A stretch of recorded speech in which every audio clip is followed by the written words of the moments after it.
Data Service in Wilmington has issued a tornado warning for north central Franklin County in southeastern Indiana, Union County, Indiana, southeastern Fayette County, Indiana, until 4 p.m.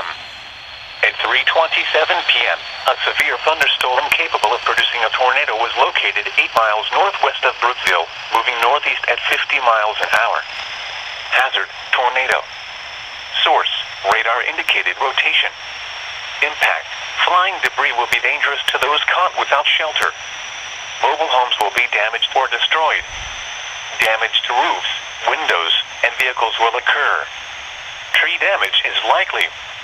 Locations impacted include Connorsville, Liberty, Salem, Blooming Grove, Metamora, Brownsville, Laurel, Witt Station, Dunlapsville, Alpena, Whitewater State Park, Goodwin's Corner, Billingsville, Cottage Grove, Clifton, Alpine, Milltown, Kitchell, Philomath, and Everton.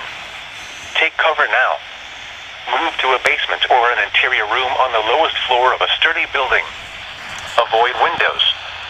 If you are outdoors, in a mobile home, or in a vehicle, move to the closest substantial shelter and protect yourself from flying debris. To report severe weather, go to our website at weather.gov/ILN and submit your report via social media when you can do so safely.